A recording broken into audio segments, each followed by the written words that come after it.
Em São Paulo, Neoquímica Arena, onde o Corinthians perdeu para a Ponte Preta. O Iago Dias marcou o único gol da vitória da Ponte sobre o Corinthians. Agora a Macaca é vice-líder do Grupo B com 16 pontos. Já o Corinthians segue na lanterna do Grupo C com 10, atrás de Red Bull Bragantino com 18 e Inter de Limeira e Mirassol com 14 pontos. Situação bem complicada para o Corinthians, tem uma chance mínima de classificação. E o novo técnico estava na graça da torcida, né, Jairo? Estava na graça da torcida, estava revoltado também com a arbitragem, né? É normal quando se perde colocar a culpa em alguém. O fato é que o Corinthians não conseguiu criar chances ideais de gol ao longo da partida. E imagine você, somou esse gol logo aos 5 minutos. Logo no comecinho. Sim, o Antônio Oliveira estava nessa expectativa, né? A torcida queria ver mais uma vitória na casa do Corinthians, mas não foi dessa vez. Isso é complicado porque o Corinthians precisa vencer os próximos jogos e torcer contra os adversários do grupo que estão com mais pontuação para que eles percam ou empatam, para que aí sim o Corinthians, vencendo mais 2 jogos, conquistando, portanto, 6 pontos, encoste e consiga a segunda colocação do grupo para avançar para a próxima fase. Não é fácil porque agora não depende só de si. Bem, saindo de São Paulo, vamos para Minas Gerais, saber como é que está a situação por lá, porque o Cruzeiro foi a campo. Exatamente, o Cruzeiro foi a campo e venceu o Pouso Alegre por 2-0. A gente tem aí os lances, vamos acompanhar os gols que foram marcados, inicialmente pelo William para a Raposa, abrindo o placar, jogo que aconteceu no Parque do Sabiá, em Uberlândia. A gente revê aí o lance. E depois nós vamos acompanhar o segundo gol marcado pelo Dineno, finalizando o placar em 2-0. Esse resultado mantém o Cruzeiro na liderança do Grupo A com 15 pontos. Também com 15 vem logo atrás. Existe uma diferença aí por saldo de gols. Agora, quando a gente fala aqui de histórias que se repetem, histórias lamentáveis, falávamos sobre violência no esporte, e agora a gente fala de racismo no esporte. Mais uma vez, um jogador do Cruzeiro foi alvo de criminosos. Exatamente. O atacante João Pedro, ele sofreu ataques. Essas agressões aconteceram após ele publicar um vídeo pedindo desculpas por conta de um comportamento inadequado. Ele foi visto fora do ambiente de trabalho, bebendo. A torcida criticou bastante e com razão. Depois ele foi às redes sociais, pediu desculpas, se posicionou. O clube fez todas as sanções. Mas aí sempre vem a história do racismo. O Cruzeiro, inclusive, fez essa publicação dizendo: o Cruzeiro Esporte Clube informa que tomará as medidas cabíveis sobre o caso de racismo contra um de nossos atletas. Reiteramos que a nossa instituição tem um compromisso de combater toda e qualquer manifestação desse tipo e não medirá esforços para tal. Racismo é crime e é uma luta de todos. Após a repercussão negativa do caso, 2 dos 3 usuários que estiveram na conversa fazendo esses xingamentos racistas, excluíram as contas do Twitter.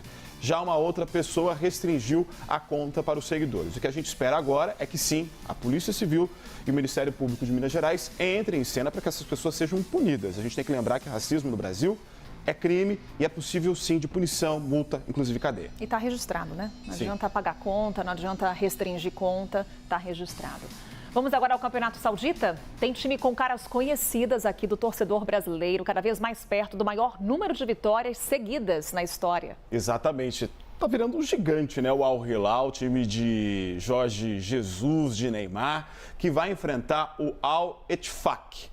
Eles podem chegar a um número impressionante nessa partida. A atual marca do Guinness Book, do time que tem mais jogos em sequência, são 27, é o The New Saints, do país de Gales. Mas o Al Hilal já tem 23 vitórias consecutivas em jogos oficiais, isso sem contar os amistosos. São 69 gols marcados. A equipe de Jorge Jesus está há 5 meses nessa sequência de vitórias.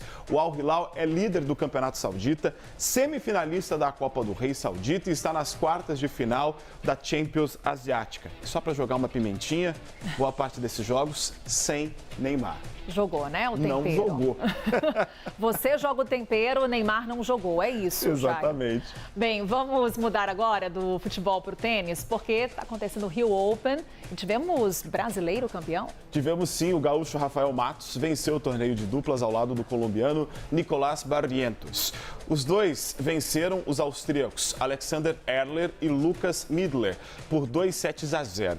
A partida foi realizada na quadra Guga Kirten do Jockey Clube Brasileiro, lá na zona sul do Rio de Janeiro, e durou 1 hora e 54 minutos. O argentino Sebastián Baez conquistou o torneio de simples da 10ª edição do Rio Open. Portanto, parabéns ao brasileiro. Carol.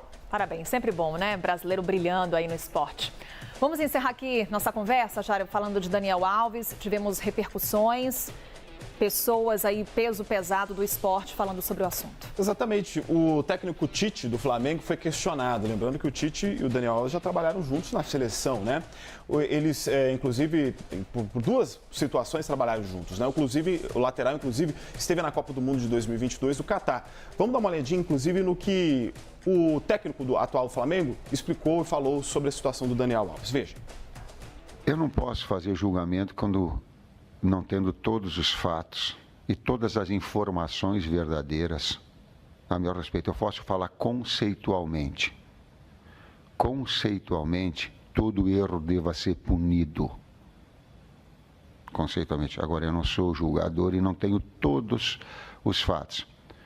Afora que há uma etapa profissional, de um profissional que trabalhou comigo. Agora, existem outras etapas profissionais e pessoais que ele também exerce.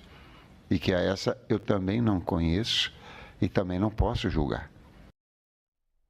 Bem, manifestação do Tite, é isso. O caso Daniel Alves ainda gerando muita repercussão. Jairo Nascimento está de olho nisso e muito mais, né, Jairo? Exatamente. Ficaremos de olho nas rodadas seguintes, agora dos estaduais, acompanhando também. Tem Fluminense nessa semana em decisão importante. Enfim, nós teremos muito sobre o que falar do mundo dos esportes aqui nessa semana, Carol. E aqui no Novo Dia tem mais esporte ainda hoje. Maurício Noriega vai estar com a gente, trazendo também análise desse mundo esportivo aqui no Novo Dia, na edição de hoje. Jairo, obrigada por essa conversa. Agora, 6 horas e 52 minutos, pelo horário de Brasília, um rápido intervalo por aqui. Na sequência, te trazemos mais notícias do Brasil e do mundo que são destaque nessa segunda-feira. Até já.